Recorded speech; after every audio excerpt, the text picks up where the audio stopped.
पिताजी तो बड़ा सामान्य स्वागत करते थे, लेकिन करमेती बाई तो इतनी, और छोटी सी करमेती, उसके बालपन की इस भाव को देख करके माता पिता बड़े लाड़ प्यार करते हैं। ठीक है, छोटे बालक ऐसे ही करते हैं, लेकिन वो वास्तविक था।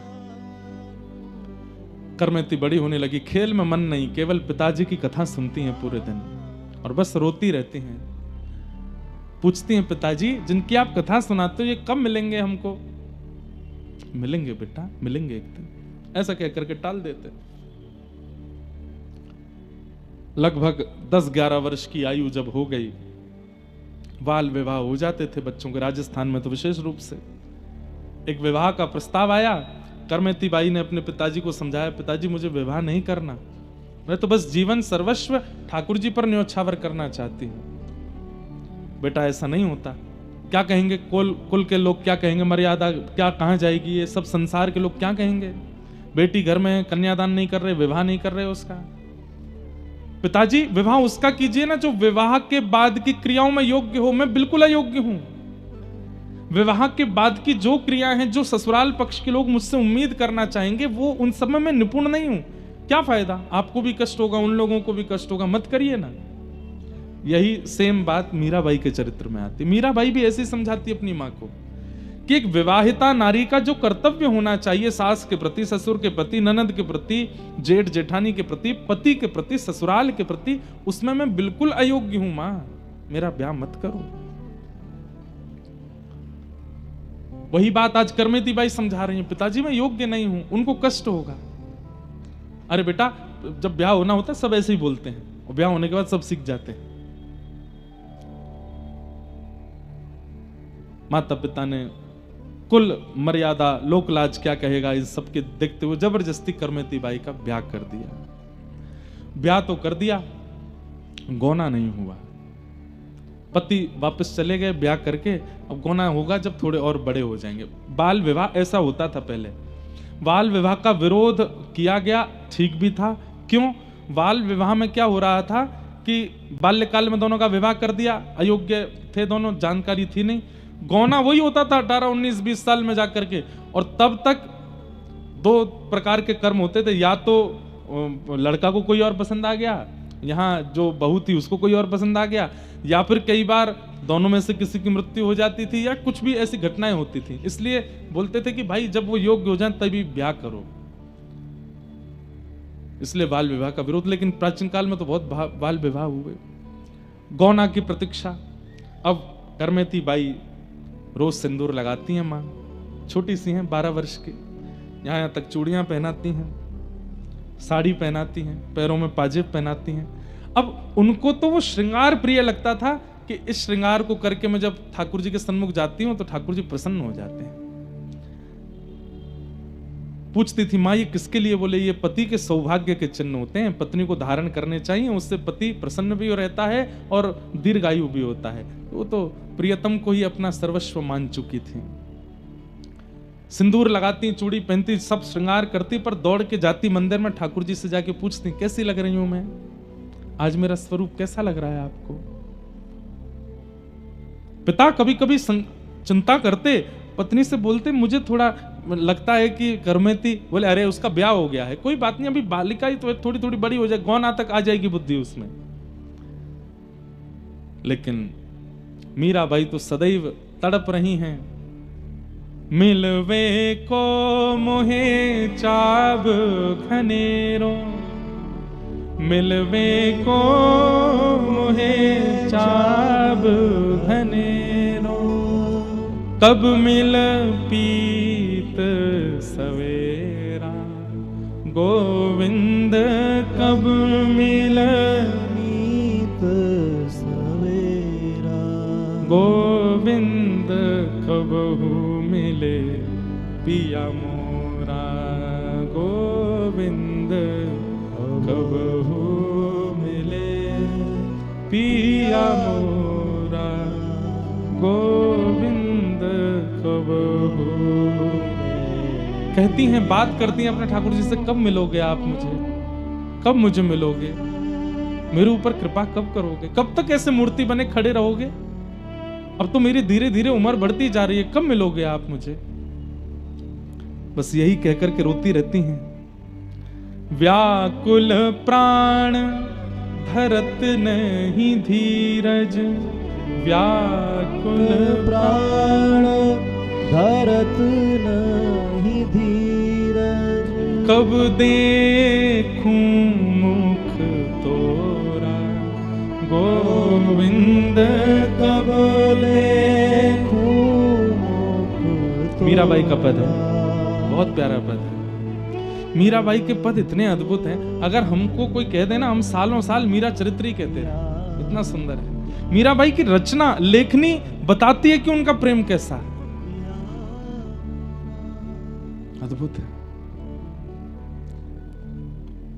मीरा के प्रभु गिरधर नागर, मीरा के प्रभु गिरधर नागर, ताप तपन बहु तोरा गोविंद, ताप तपन बहु तोरा गोविंद, कबहु मिले पिया मोरा।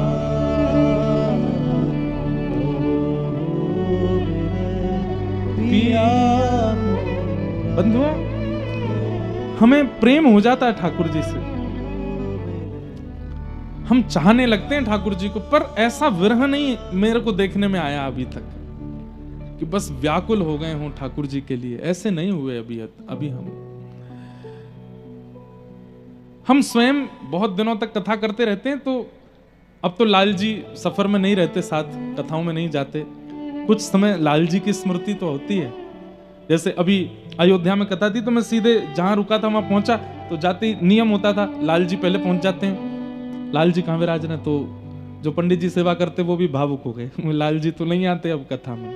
तो हम दोनों थोड़ी देर के लिए सहम गए कि अब लाल जी आते नहीं, कि 4 साल तो लगातार कथाओं में आए। तो अभी घर तो बात करते हैं तो कहते हैं अब लाल जी को ले जाएं क्या कथा में, मन बड़ा विचलित होता है कभी कभी। तो घर से आता है, नहीं अब यहीं रहेंगे, नहीं जाना। हमने कहा एक बार पर्ची डाल के देखो, अगली कथा में चलेंगे क्या। पर्ची डालते हैं, ठाकुर जी मना कर देते नहीं जाना, और विरह हो जाता है चित्त में कि उनका मन नहीं है, वो कह चुके थे कि ब्याह उला के बाद हम घर रहेंगे, घर ही रहते हैं। लेकिन मैं ले जाऊंगा, पर्ची बिना डाले ले जाऊंगा, पूछूंगा ही नहीं। विरह बहुत आवश्यक है बंधुओं, लेकिन हमको संयोग इतना आवश्यक, इतना मिल गया है ठाकुर जी का कि हम विरह का अनुभव नहीं कर पाते।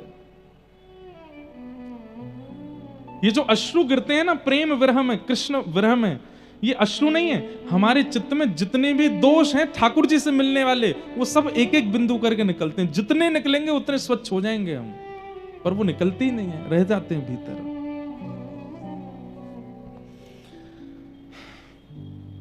करमती बाई कहती अब सहन नहीं होता, जल्दी मिलो। सब कुछ ठीक चल रहा था, अचानक से एक दिन पत्र आता है और करमती बाई की माँ बड़ी खुश होकर के और हल्ला करके घर में बताती है, अरे वो पावन दिन आ गया। सब पूछते क्या हुआ, बोले करमती के ससुराल वाले 3 दिन बाद आ रहे हैं और गोने का समय निकला है, करमती को ले जाएंगे। ये सुनकर के करमती बाई मानो, पिताजी कौन आएगा 3 दिन बाद? बोले तेरा बेटी ब्याह हुआ था ना 5 साल पूर्व। बोले वो तो माँ ने कहा था खेल हो रहा है। बोले नहीं बेटा, वो तो जब छोटी थी इसलिए हमने ऐसा बोल दिया था, तेरा ब्याह हुआ है, उस घराने के पुरुष से ब्याह हुआ है और वो तेरे को ले जाने आएंगे, बहुत अच्छे हैं, बहुत ऐसा है वैसा है। करमती बाई बोली माँ मैं इतने दिन तक ये सिंदूर चूड़ी और ये सब ये उसके लिए करती थी। बोला हाँ, मुझे क्यों नहीं बताया स्पष्ट? बोले स्पष्ट अब क्या बताती तुझे मैं, बस ठीक है। करमती बाई बोली इनसे तो अब कुछ भी कहना ठीक नहीं। अपने भाई से पूछा, भैया आप उनके यहाँ गए थे, वो परिवार भक्त है, उनके यहाँ ठाकुर सेवा होती है, उनके यहाँ कथा भगवत सत्संग। तो बाई ने कहा देख स्पष्ट तुझे बता दूं, बाद में तुझे पता चले तो मन में बड़ा कष्ट होगा। उनके यहाँ कुछ नहीं होता, वो तो सब खाते पीते हैं, आनंद करते हैं, कोई सेवा वेवा भक्ति भजन कथा कीर्तन संत आगमन ये सब जो तूने यहाँ अनुभव किया कुछ नहीं है वहां पर। करमती बाई तो अब घबरा गई, अब मैं क्या कर सकती हूँ? पूछने लगी अब कुछ हो सकता है? बोले कुछ नहीं, अब तो हो गया विवाह। अब तो तेरा गौना होना, बस विदाई होनी है, बाकी सब तो हो चुका। करमेती बाई व्याकुल है। एक रात 2 रात निकल गई, रोते रोते ठाकुर जी से कहने लगी आप ही कुछ करो, लेकिन कोई रास्ता नहीं दिखा। तो करमेती बाई बोली मैं दोबारा जन्म लेने की प्रतीक्षा नहीं करूंगी कि अगले जन्म में मैं आपको प्राप्त करूं, ये जन्म में संसार को सौंप दूं, नहीं, ये मेरा अंतिम जन्म है। मैं इस जन्म में ऐसी कोई भूल नहीं कर सकती जिससे आप मुझसे दूर हो जाओ। मैं आपको प्राप्त करके रहूंगी। और बस जिस दिन सुबह बारात आनी है, आ चुकी है गांव के बाहर, बस सुबह घर आना बाकी था, उसी रात करमेती बाई घर छोड़ करके पूर्व दिशा की ओर भागी। क्यों? ये नहीं पता कि वृंदावन का रास्ता कहां है, बस ये पता है किसी संत ने कहा था कि हमारे घर से पूर्व दिशा में वृंदावन है। तो बस पूर्व दिशा की ओर देखा, और दिशा की ओर देख करके बस कुछ सामग्री कुछ लेकर के नहीं गई हैं, जैसी स्थिति में थी उसी स्थिति में पूर्व दिशा की ओर चल पड़ी। रास्ते में जंगल पड़े, भयभीत जंगल। छोटी सी करमेती बाई 16 वर्ष की है, बस जगह जगह हिंसक जीव मिल रहे हैं, और सबसे बस जाके कह देती है मुझे कृष्ण मिल जाए, उसके बाद मेरे को नष्ट कर देना, मेरे प्रियतम मुझे मिल जाए, उसके बाद तुम मुझे आहार बना लेना, मुझे एक बार ठाकुर जी मिल जाए, मैं खुद लौट के तुम्हारा आहार बनने आ जाऊंगी, बस एक बार देख लूं उनको। सुबह का समय हुआ, बारात आई, करमेती को कक्ष में खोजने गए, नहीं मिली। रसोई में खोजा, बाहर ढूंढा, पीछे ढूंढा, गांव में ढूंढा, सब जगह ढूंढ लिया, लेकिन करमेती नहीं मिली। माता पिता, सुबह से शाम हो गई, बारात बैठी है, कहां है बहू? बस अभी मिल जाएगी, अभी मिल, ऐसे करके 2 दिन तक बारात को रोक के रखा। अंत में बताना पड़ा कि करमेती मिल नहीं रही है। शेखावत राजा जिनके कुल गुरु थे, उनको पता चला कि पुत्री घर में मिल नहीं रही है। पिता ने कहा मुझे एक ही संशय है। बोले क्या? वो वृंदावन गई होगी। वो श्याम सुंदर से बहुत प्रेम करती, पर हमें लगता था ये उसका बालपन है, हम थोड़ी जानते थे कि वो इतनी तन मन धन से न्यौछावर हो चुकी है। हे राजन, आप रक्षा कीजिए, मेरी पुत्री ढूंढी है। सेना लगा दी, बोले ढूंढो। उस सेना को लगाया जो बड़े बड़े युद्ध में जाती थी कि ढूंढ के लाओ, हमारे कुलगुरु की पुत्री को ढूंढ के लाओ।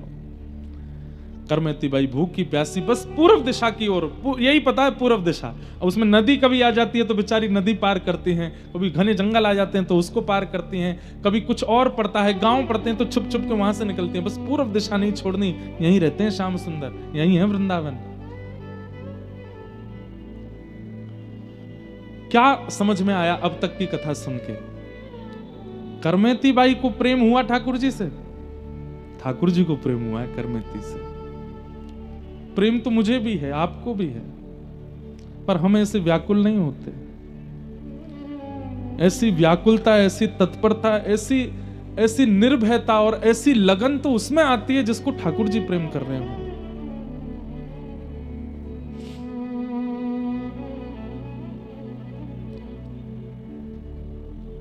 आवाज आ रही है, रात्रि का समय, घोड़ों पर सैनिक चिल्ला रहे हैं, करमेती को ढूंढो।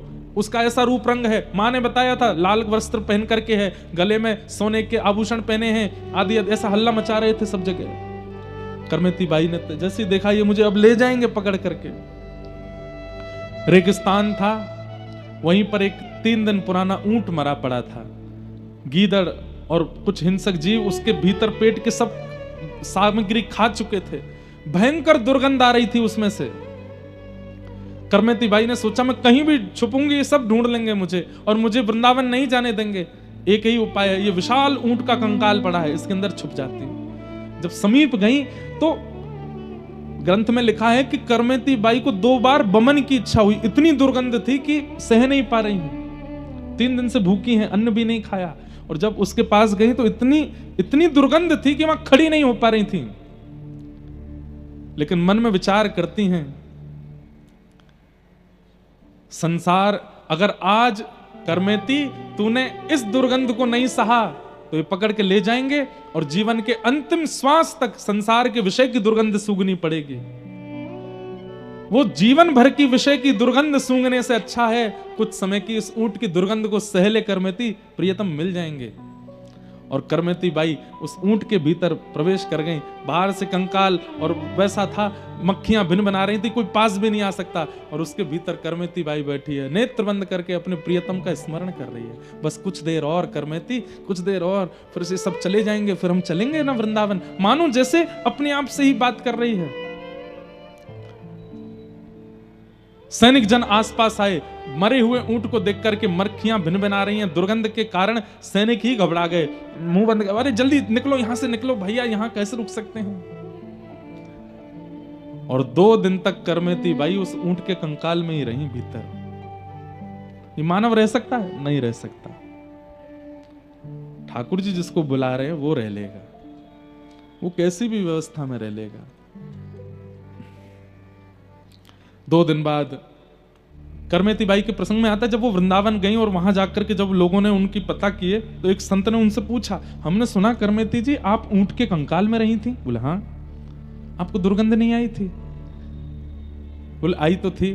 फिर कैसे रह ली? बोले भैया जब मातृ गर्भ में हम 9 महीना रह सकते हैं संसार के रसों को भोगने के लिए, तो कृष्ण प्राप्ति के लिए मैं 2 दिन यदि ऊंट के कंकाल में रह ली तो इसमें कौन सी बड़ी बात है। हम सब वह दुर्गंध सह करके आए हैं 9 महीने मां के गर्भ में, केवल किस लिए? ताकि संसार में जन्म लें और संसार में जन्म लेके संसार के रसों का सुख ले सकें। संसार के सुख के लिए 9 महीना उस मलमूत्र के भांड में रह सकते हैं, कृष्ण सुख के लिए 2 दिन में अगर ऊंट के अंदर रह ली तो इतनी आश्चर्य की बात क्या है? कोई आश्चर्य। करमेती बाई के प्रसंग में यह आता है कि उनके उत्तर सबको आनंदित कर देते थे। ऊंट के कंकाल से बाहर निकली, संतों की टोली जा रही थी। करमेती बाई बोली ये निश्चित वृंदावन जा रहे होंगे, मैं इनके साथ हो लेती हूँ। दौड़ी दौड़ी करमेती बाई गई और संतों से बोली आप लोग कहाँ जा रहे हैं? बोले हम लोग अभी वृंदावन जा रहे हैं। बोले मुझे भी ले चलो। संत जन बोले तुम में से बहुत दुर्गंध आ रही है, कहाँ से आई हो? बोले ये दुर्गंध तो क्षणिक है, अभी चली जाएगी। संतों ने उनको छूने से मना किया, थोड़ा आगे पीछे होने लगे, लेकिन एक संत समझ गए। उन्होंने कहा सुनो चिंता नहीं करो, अभी आगे एक घाट आएगा, वहां गंगा जी बह रही हैं, वहां स्नान करेंगे, तुम स्नान कर लेना। और श्री करमेती बाई गंगा स्नान करी और उन संतों की टोली के साथ श्री करमेती जी वृंदावन पहुंची। आहा, वृंदावन साचो धन भैया। जैसे ही वृंदावन की ओर पहुंची हैं, यही कई मानो ऐसा लगता है कि एक जैसा ही स्वरूप मीराबाई और करमेती जी का है। जैसे मीराबाई जब पहली बार वृंदावन गई तो वृंदावन समीप आ रहा है, ये जैसे ही खबर सुनती कि अब वृंदावन इतने किलोमीटर रह गया तो मीराबाई को मूर्छा आ जाती थी, वृंदावन आने वाला है। करमेती बाई भी ऐसी हो रही हैं, जैसे ही संत जन कहते अरे भैया बस थोड़ी देर और, बस वृंदावन आने वाला है, तुम करमेती बाई मूर्छित होकर गिर पड़ती वृंदावन का नाम सुनते।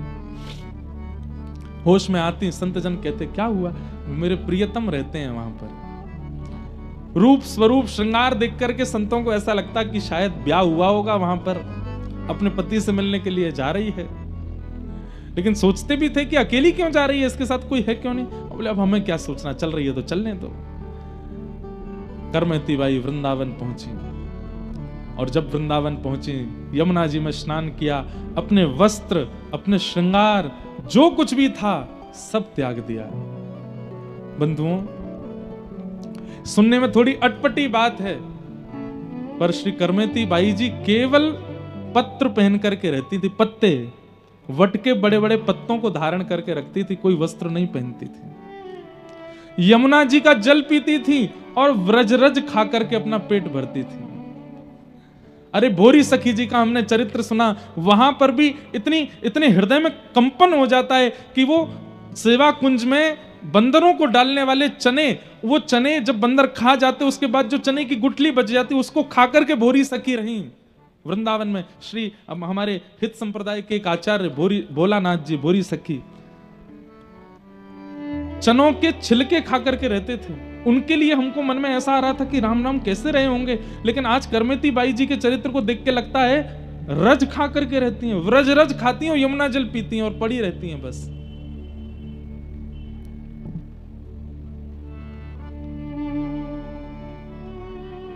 किशोरी तोरे चरणन की रज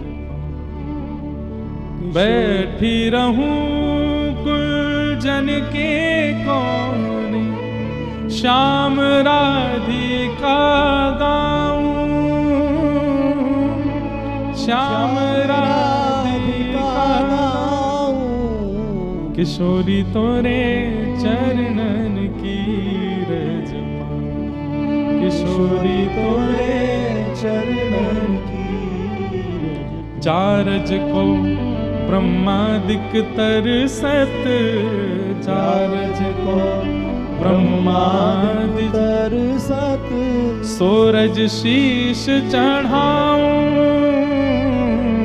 सूरज शीस चढ़ाऊं, व्यास स्वामिनी की छवि निरखत, व्यास स्वामिनी की छवि निरखत, विमल विमल यश गाऊं, किशोरी तोरे चरणन की रज पाऊं, किशोरी तोरे चरणन की रज पाऊं। वृंदावन की रज में पड़ी रहती हैं, पत्र पहन करके रहती हैं और रज खाती हैं, जमुना जल पीती हैं और बस श्याम सुंदर, श्याम सुंदर, मदन मोहन कह करके बस पुकारती रहती हैं।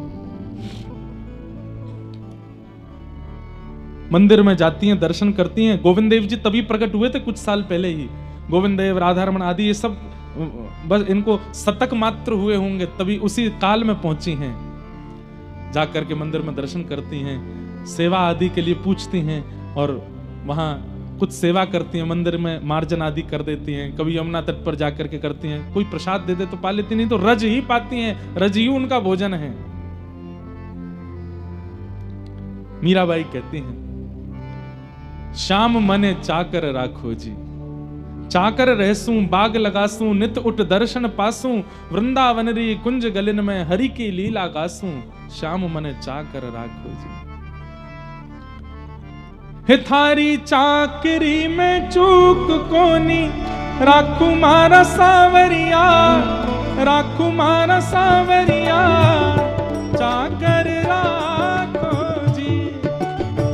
हे थारी चाकरी में चूक कोनी, राखू मारा सावरिया, राखो मारा सावरिया, चाकर राखो जी। हे गिरधारी मने चाकर राखो जी, गिरधारी मने चाकर। एक बात समझिए, ठाकुर जी की चाकरी चाहिए तो उससे पहले जैसे कहीं बड़ी जगह जॉब चाहिए तो आपका रिज्यूम देखा जाता है कि हाँ भाई पहले और कहाँ नौकरी कर चुके हो, कितना आपका अनुभव कितना है।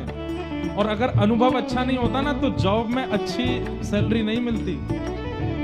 संतों की सेवा करके, ब्रज रसिकों की सेवा करके, ब्रजवासीन की सेवा करके, हरिजनों की सेवा करके अपना रिज्यूम इतना अच्छा कर लो कि जब श्री जी के चरणों में जाकर के रिज्यूम दो, उन संत की सेवा, इतने ब्रजवासियों की सेवा, इतने महापुरुष, इतने हरिजनों की सेवा हमने करी है, तो श्री जी कहेंगी भाई एक्सपीरियंस अच्छा है, निज निकुंज नव निकुंज की सेवा में इसको लिया जा सकता है। लेकिन कहीं सेवा ही नहीं करी होगी तो फिर सेवा कैसे मिलेगी? इसलिए खूब हरिजनों की सेवा करो। यहाँ जो आपके अगल बगल में बैठे ना, ये भी हरिजन हैं। कथा सुनते सुनते इनके भी चरण दबा दिया करो। जब ये कथा सुन के उठा करें तो इनकी चरण रज भी ले लिया करो। आप सब भी हरिजन हो। ठाकुर जी की चाकरी करनी है तो एक्सपीरियंस्ड हो जाओ, और एक्सपीरियंस के लिए ये सब हरिजनों की सेवा करो, संतों की सेवा, ब्रजवासियों की सेवा करो। थारी चाकरी में चूक कोनी, राखू मारा सावरिया, राखू मारा सावरिया, चाकर राखो जी, गिरधारी मने चाकर राखो जी। थारी चाकरी में चूक कोनी, राखो मारा सावरिया, राखो मारा सावरिया, चाकर राखो जी। हे गिरधारी मने चाकर राखो, हे गिरधारी बोलो राधारमण लाल की।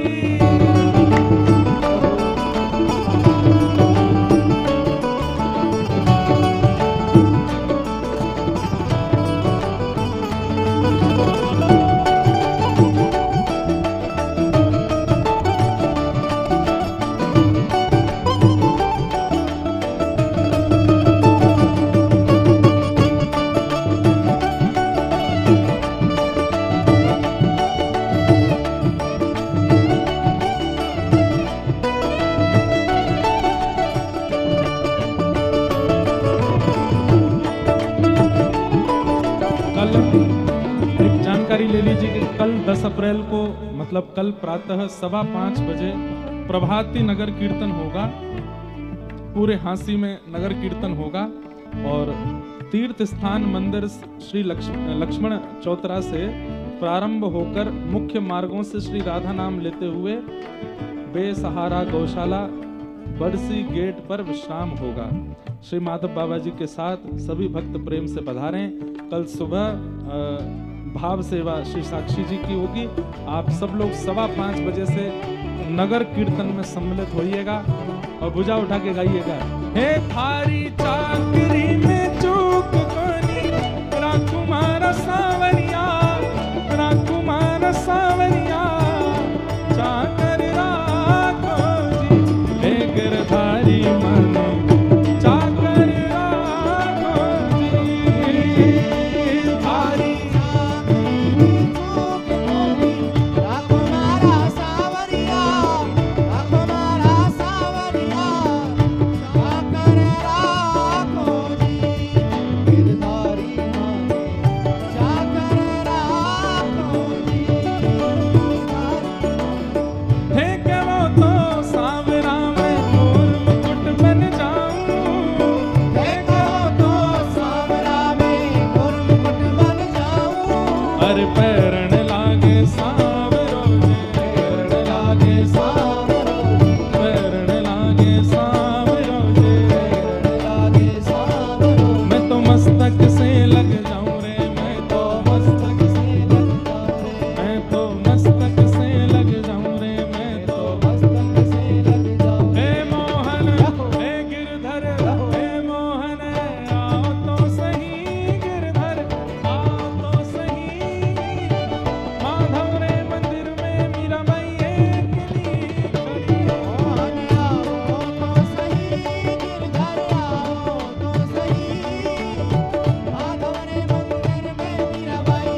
नाचण लागे सांवरो जे नाचण लागे सांवरो नाचण लागे सांवरो जे नाचण लागे सांवरो मैं तो चरणा से लग जाऊं रे मैं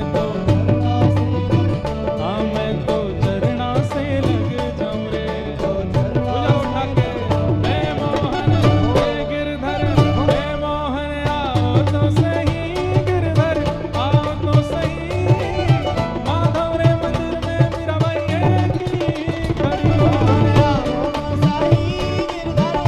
तो सही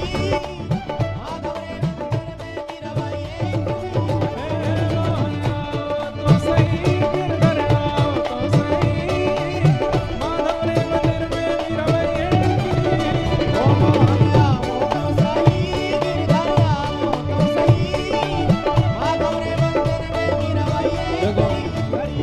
आप लोग सुबह से बैठे हैं 12 बजे से और अभी कितने बज रहे हैं 7:45 वारे भैया 7 घंटे 7.5 घंटे तो ऐसे ही हो गए 7.5 घंटे कोई व्यक्ति संसार के विषय में नहीं बैठ सकता लेकिन आप बैठ गए तो इसका मतलब ठाकुर जी आ ही गए हैं यहाँ पर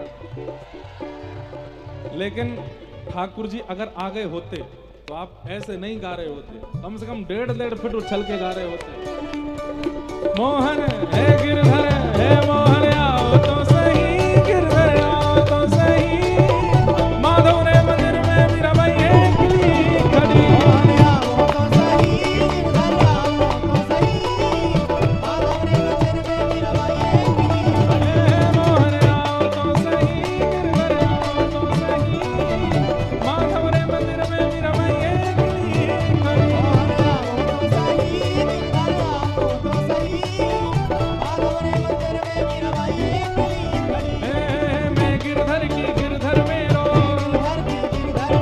मैं गिरधर की गिरधर मेरो मैं गिरधर की गिरधर मेरो मैं गिरधर की गिरधर मेरो मैं गिरधर की गिरधर मेरो मैं गिरधर की गिरधर मेरो मैं गिरधर की गिरधर मेरो मैं गिरधर की गिरधर मेरो जय जय श्री राम जय जय श्री राम जय जय श्री राम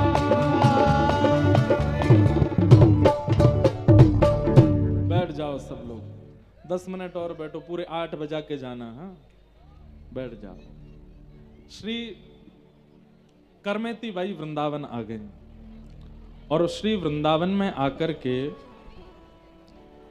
पत्र लपेट करके रहती हैं व्रजरज खाती हैं बिल्कुल शांति से अभी कथा चल रही है सब लोग शांति से विराजो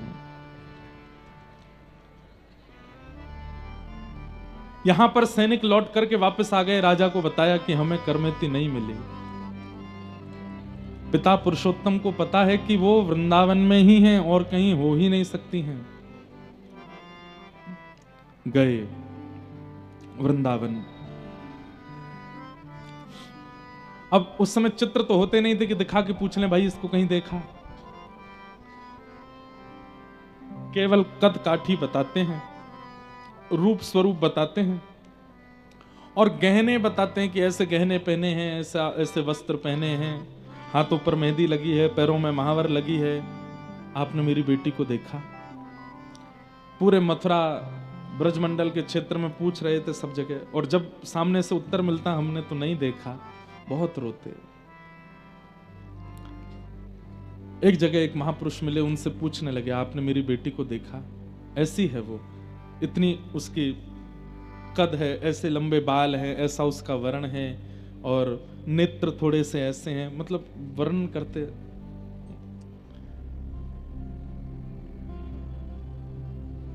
तभी वो एक संत से बात कर रहे थे वहीं पर एक मेहतरानी थी उस मेहतरानी ने वो बात सुन ली और कहा बोले ऐसा कद है ऐसी काठी है ऐसा सब स्वरूप है सब कुछ बिल्कुल मतलब थोड़ी बहुत बातें उनसे मिल गई बोले हाँ हाँ हाँ ऐसा ही है बोले मैंने एक लड़की को देखा और भैया उसको देख करके तो मेरे रूह कांप गई थी बोले क्यों बोले वो रज खाती है रज खा कर के रहती है, यमुना जल पीती है और श्याम सुंदर का भजन करती रहती है। कभी कभी मंदिर दर्शन करने चली जाती है, यमुना जी के तट पर पड़ी रहती है, पर उसके कोई आभूषण वस्त्र नहीं है, पत्ते पहन करके रहती है।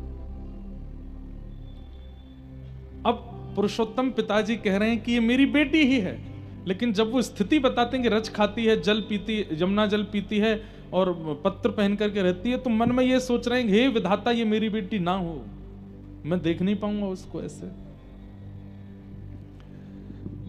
कद काठी से तो कह रहे हैं कि मेरी बेटी है, लेकिन जब स्थिति सुन रहे हैं तो कह रहे हैं कि मैं नहीं देख पाऊंगा, ये मेरी बेटी ना हो, कोई और हो, किसी की बेटी ना हो, कोई पिता अपनी पुत्री को ऐसे नहीं देख सकता, मुझे आप ले चलेंगी उसके पास। बोले चलो। एक वट वृक्ष था, उसके नीचे जाकर के वो माँ खड़ी हुई और इशारा करके देखा, अधिकतर यहीं रहती है वो। यमुना जी की बालू है, चारों तरफ घने वन हैं, और पिता ने ऊपर चढ़ करके बड़े कांप रहे हैं कि कहीं करमेती ना हो वो। और जब देखा व्रज रज मुख पर लगी है, लेकिन सुंदरता इतनी अद्भुत है कि कोई देख ले तो बस देखता रह जाए। ऐसे सुनहरे केश पर नेत्रों में प्रेम नीर बह रहे हैं, मुख से हरिनाम निकल रहा है, पत्र पहन करके बस व्रजरज में लेटी हैं, और देख करके हो गया यही है करमेती। पुरुषोत्तम जी पहले तो टूट गए, देख नहीं पाए, और जैसे तैसे उठ करके देखे और देख करके बोले ये क्या हो गया मेरी पुत्री को, ये कैसा इसने स्वरूप बना लिया, इसके वस्त्र कहां गए, इसके सब गहने कहां चले गए, अरे बेचारी इतनी दूर से आई है, रास्ते में पता नहीं किसी ने इसको लूट ना लिया हो, कैसा व्यवहार किया होगा, मेरी पुत्री को मैं कैसे देख रहा हूं ऐसे। बहुत साहस करके, हिम्मत नहीं हो रही है, करमेती बाई के पास गए। करमेती बाई उस समय मानसी चिंतन में थी, और मानसी चिंतन में क्या अनुभव कर रही थी कि श्री ठाकुर जी रास विहार कर रहे हैं और श्री प्रिया जी के साथ रास विहार करते हुए करमेती को बुला रहे हैं। लेकिन जैसी करमेती उठ के खड़ी होती हैं, वो रास का स्वरूप अंतर ध्यान होता है, रो के फिर से गिर पड़ती हैं, हे श्याम सुंदर मत तड़पाओ, ऐसे मत जाओ, अब तो आ जाओ।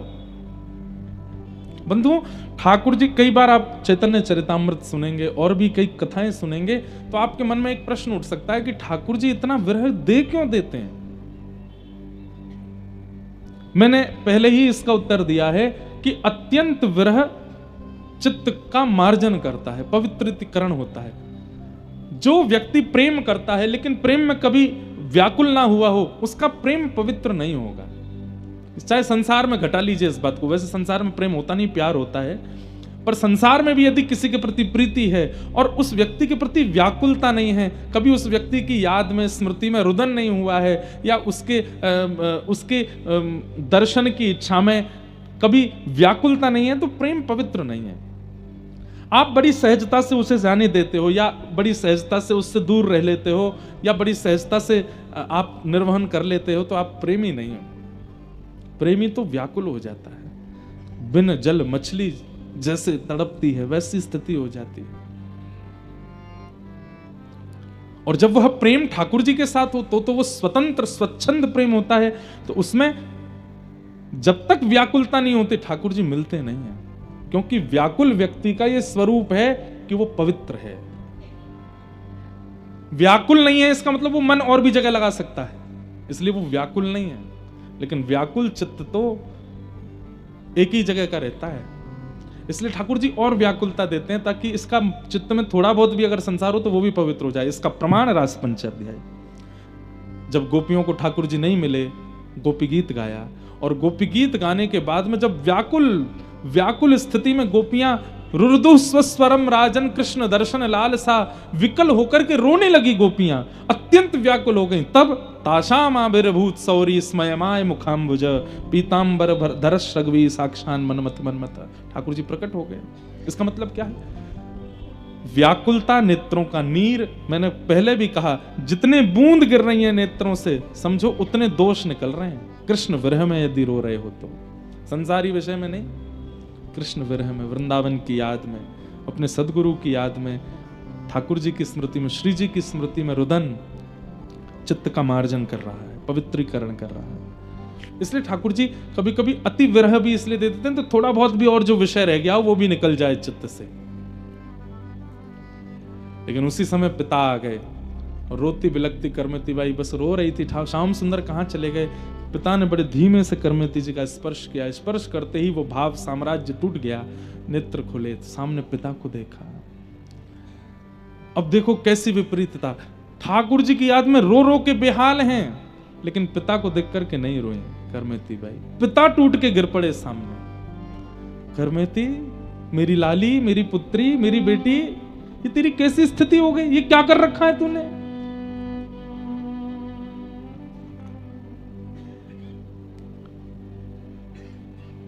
करमती बाई कह रही है, पिताजी जीवन का सर्वोत्कृष्ट जो लक्ष्य है कृष्ण, उनको पाने के लिए निकली हूं। थोड़ी पीड़ा तो सहनी पड़ेगी ना। तेरे वस्त्र कहां हैं? वो सब कहां हैं जो मां ने पहनाए थे? यहां आकर के भी आपको उन्हीं सब का चिंतन है। सब बहा दिया यमुना जी में, क्योंकि जब तक वो रहते विषय की स्थिति चित्त से जाती नहीं, इसलिए निकाल दिया। क्यों चली आई तू सब छोड़ करके? यहां पर देख कैसे रह रही है, कि क्या खाती है तू, कहां पीती है, कहां कैसे रह रही है तू? पिताजी जब तपा जाता है ना, तभी मटका जल भरने योग्य बनता है। यदि मटका तपाया ना गया हो तो जल भर देंगे तो फूट जाएगा। ये वृंदावन है, यहां प्रेम रस सदैव बरस रहा है। उस रस को अपने अंदर समाहित करने के लिए मैं अपने मटके रूपी स्तन को तपा रही हूं, ताकि उस रस को रख सकूं अपने अंदर। कितनी सुंदर बात। हम लोग वृंदावन जाके, अयोध्या जाके, बद्रीनाथ जाके, तीर्थों में जाकर के भी अति व्यवस्थित होना चाहते हैं। अति व्यवस्थित होना चाहते हैं। व्यवस्थित मतलब तपन नहीं है, तपाया नहीं जा रहा है। तप का मतलब क्या होता है? विपरीत परिस्थिति का अनुभव करना। गिरिराज जी की परिक्रमा कर रही है, थोड़ी देर में नहीं लगी तो रिक्शा कर लेते हैं, चलो पैदल नहीं तो ऐसे लगा लो।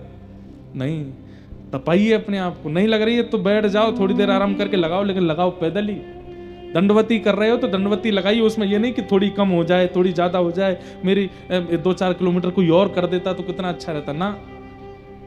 एकादशी का व्रत है तो द्वादशी का चिंतन कर रहे हैं, कब आएगी द्वादशी, कब खाएंगे छोले भटूरे, कब होगा। नहीं, ये तप है, इनमें तपाइए। गुरुदेव की आज्ञा 8 माला की, 16 माला की, तो हम एक ज्यादा करें। और एक ज्यादा करने पर भी विरह हो, अरे 17 माला पूरी हो गई, 18 माला पूरी हो गई, इतनी जल्दी पूरी हो गई, मेरा तो पूरा जीवन ही नाम में निकल जाना चाहिए था।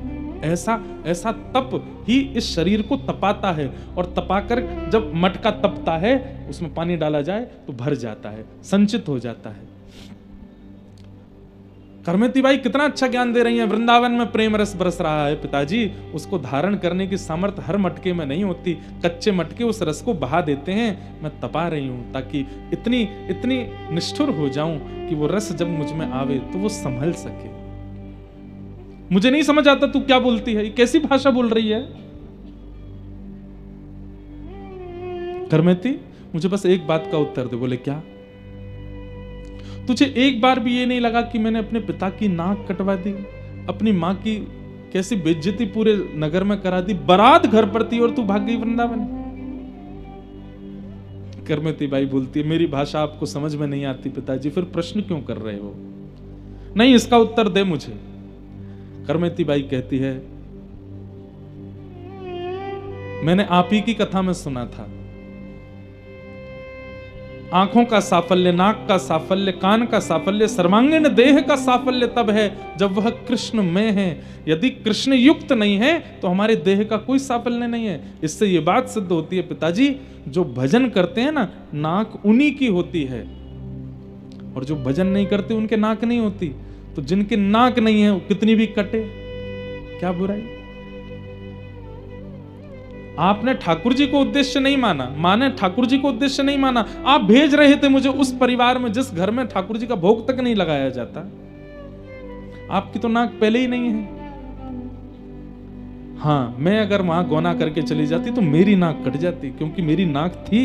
मैं ठाकुर जी का स्मरण करती हूँ, ठाकुर जी का भजन करती हूँ। नाक उनकी कटती है जो भजन करने के बाद भी ठाकुर जी को प्राप्त नहीं कर पाते, तिलक स्वरूप धारण करने के बाद भी ठाकुर जी का अनुभव नहीं कर पाते, गुरु आश्रित होने के बाद भी जीवन जी के मर गए लेकिन ठाकुर जी को दर्शन नहीं कर पाए, उनकी नाक कटती है।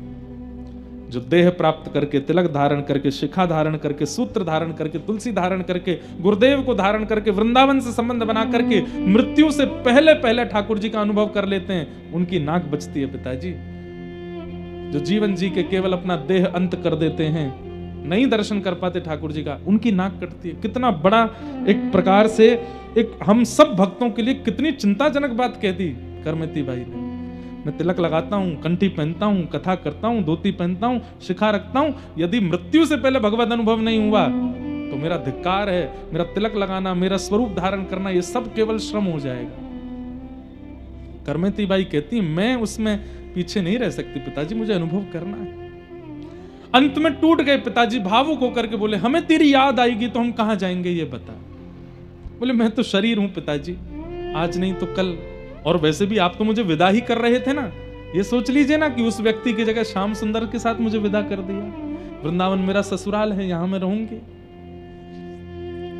और रही बात आपके और मां के हृदय की सांत्वना के लिए, रुको। करमेती बाई उठ करके खड़ी हो गई, मानो जैसे पिता को लग ही नहीं रहा उनकी बेटी, ऐसा लग रहा कोई परम सिद्ध, कोई परम योग्य, कोई ना जाने कोई महापुरुष बोल रहा हो। और करमेती बाई वहीं से कूद पड़ी यमुना जी में। पिता तो एक बार को घबरा गए, ये क्या हुआ।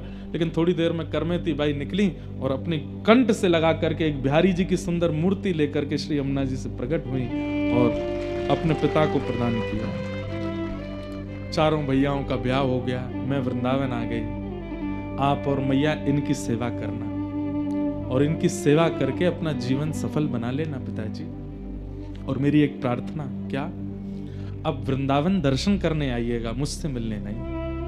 मैं अपना राह चुन चुकी हूं, मैं अपना मार्ग चुन चुकी हूं, मुझे उससे मत भटकाइए पिताजी। आज भी वो बिहारी जी विराजते हैं। करमेती बाई का जो गांव है, मेरी कथा भी है कुछ महीने बाद सीकर जिले में, वहीं आज भी विराजते हैं। वही पिताजी को ऐसा ज्ञान उपदेश किया, बोली अब आप जाओ वापस और मत आइएगा। अपने हृदय से ठाकुर जी को लगा करके और बस अंतिम बार करमेती बाई को स्नेह नहीं प्रणाम किया, मेरे जीवन का लक्ष्य बताने के लिए लौट करके गए। अपनी पत्नी बच्चे सबको समझाया और पिताजी उनकी सेवा में लग गए। यहाँ करमेती बाई दिन ब दिन स्थिति उनकी, प्रेम पुलकित शरीर होता जा रहा है, प्रेम की अवस्थाएं प्रकट होती जा रही हैं। ठाकुर जी के विरह में यत्र तत्र केवल वृंदावन में रोती रहती है करमेती बाई। ज्यादा अवस्था नहीं है, कुछ समय व्यतीत हुआ, रज खा खा करके रहती है। एक दिन ठाकुर जी को किशोरी जी ने हल्की मीठी डांट लगाई, बोले आप कैसे हो, कितना विरह दिया है उसको बेचारी को, क्यों नहीं मिलते। बोले श्री जी बस मैं आपकी आज्ञा चाह रहा था, मैं बस ये चाह रहा था कि मैं तो स्वीकार कर चुका हूं, श्री लाडली जी स्वीकार कर लें, अब आपने आकर के बोल दिया मतलब अब पूर्ण है, अब मैं जाऊंगा। और ठाकुर जी एक विप्र का रूप धारण करके गए, हाथ में थाल लेके गए 56 भोग का। करमेती बाई के पास गए, रो रही थी करमेती, रज खा रही थी करमेती, पत्र खा लेती थी और ज्यादा भूख लगती थी, तो है तो शरीर ही। करमेती क्या कर रही है, भूख लग रही है, कोई ऐसा वैद्य ढूंढ के लिए आइए ना जो ऐसी औषधि दे दे कि भूख ही ना लगे। इस शरीर के सारे नियमों को मैं पूर्ण कर करके हार चुकी हूं, मेरी इंद्रियां शिथिल हो जाए, ऐसा कोई वैद्य हो उससे औषधि ले आइए ना। महात्मा बोले सब करेंगे, ले मैं तेरे लिए प्रसाद लाया, पाले।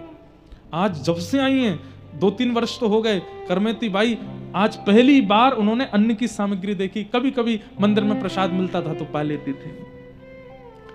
पाने से पूर्व बोली आप कौन हो, बोले मैं ऐसे ऐसे, अपना कुछ परिचय भगवान ने दिया।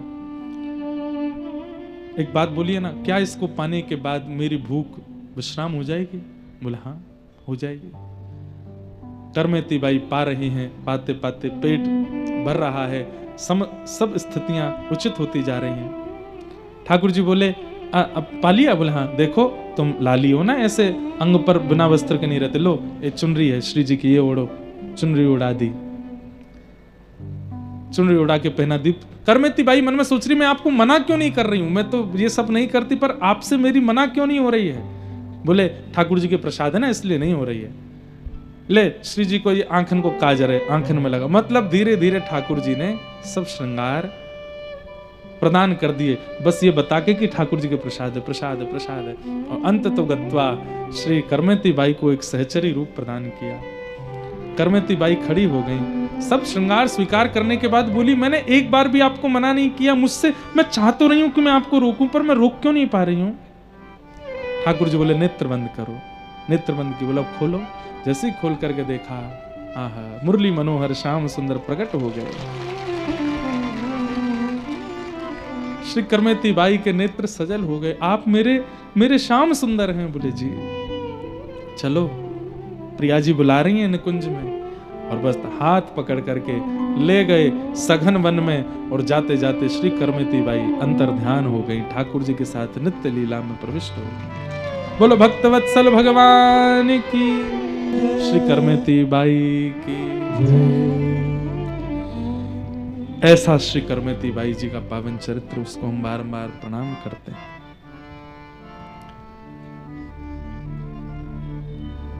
श्री नाभाजी का जो छप्पे था, कठिन काल कलयुग में करमेती निकलंक रही, निष्कलंक रही करमेती।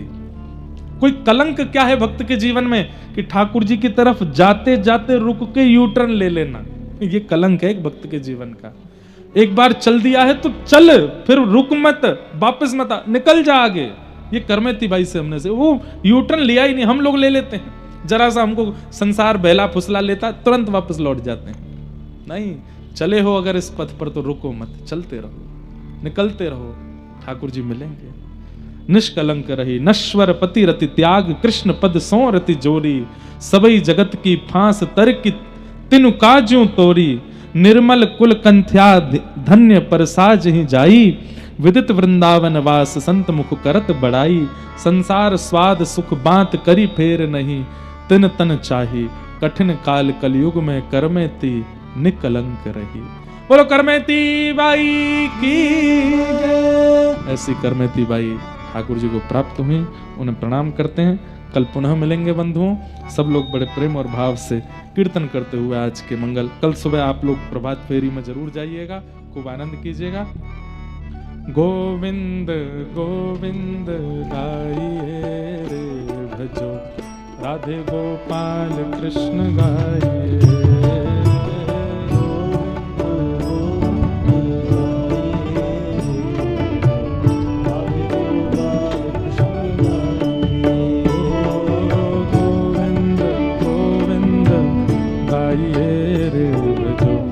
राधे गोपाल कृष्ण गाइए।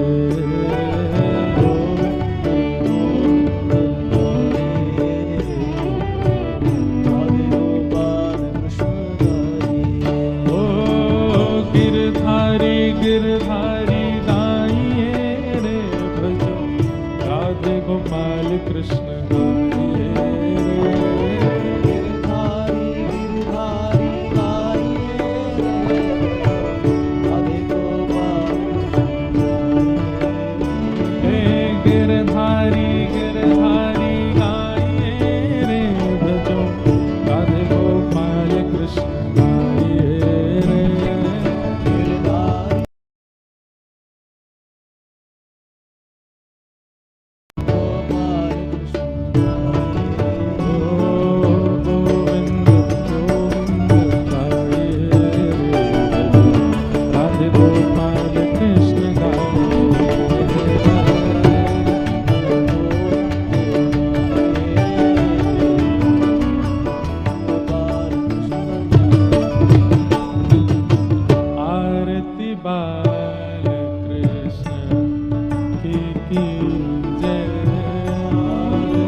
बलदाऊ